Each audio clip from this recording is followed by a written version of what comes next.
5 बच्चे हैं तो अब सबकी शादी के लिए पीएफ से आप निकाल सकते हैं पैसा। सरकार ने कुछ नियम बदल दिए हैं। नमस्कार, न्यूज़ 18 का डिजिटल प्लेटफॉर्म देख रहे हैं आप और मैं हूं आपके साथ ऋतु सिंह। दरअसल ईपीएफओ ने नियम आसान कर दिए हैं। अब शादी के लिए 5 बार और एजुकेशन के लिए 10 बार पैसा निकाला जा सकता है। 25% मिनिमम बैलेंस छोड़कर 100% पात्र राशि विड्रॉ की जा सकती है। ईपीएफओ से अब आप 100% पात्र रकम निकाल पाएंगे। सरकार ने ईपीएफओ से जुड़े नियमों को आसान करते हुए सोमवार को इसकी जानकारी दी। ईपीएफओ संबंधी जिन नियमों में बदलाव किया गया उसमें आंशिक निकासी का नियम भी शामिल है। पहले शादी के लिए आप केवल 3 बार ही अकाउंट से पैसे निकाल पाते थे, लेकिन अब इस लिमिट को बढ़ा दिया गया है। अब आप ईपीएफओ से बच्चों की शादी के लिए 5 बार राशि निकाल सकते हैं। यानी अगर आपके 5 बच्चे हैं तो सभी की शादी के लिए ईपीएफओ से पैसा निकाल पाएंगे। लेकिन याद रहे कि ये केवल 100% पात्र राशि ही होगी। इसे आप उदाहरण से समझिए। मान लीजिए कि आपके पीएफ अकाउंट में 1 लाख रुपए है।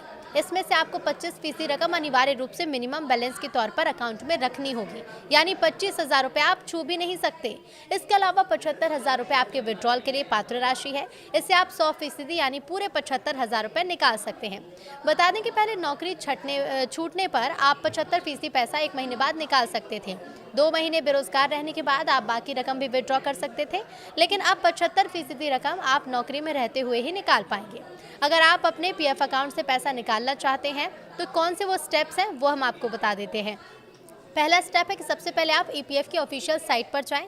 स्टेप 2 ये है कि अपने यूएएन यानी कि यूनिवर्सल अकाउंट नंबर, पासवर्ड और कैप्चा से लॉगिन करें।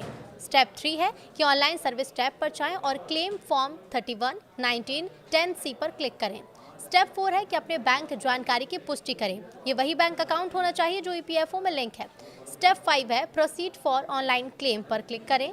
स्टेप 6 है ड्रॉप डाउन से पीएफ एडवांस फॉर्म 3(1) चुनें और अपनी निकासी का कारण और उसकी राशि भरें, यानी कि कितना अमाउंट आप निकालना चाहते हैं। अगला स्टेप है कि आप आवेदन सबमिट करें और अगर आपका आधार, बैंक और पैन विवरण सही तरीके से वेरीफाइड है तो क्लेम आमतौर पर कुछ ही दिनों में बैंक खाते में ट्रांसफर हो जाता है। पहले आप एजुकेशन के लिए भी केवल 3 ही बार पीएफ अकाउंट से पैसा निकाल सकते थे, लेकिन अब इस लिमिट को बढ़ाकर भी 10 बार कर दिया गया है। यानी कि आप एजुकेशन के लिए 10 बार पैसे निकाल सकते हैं।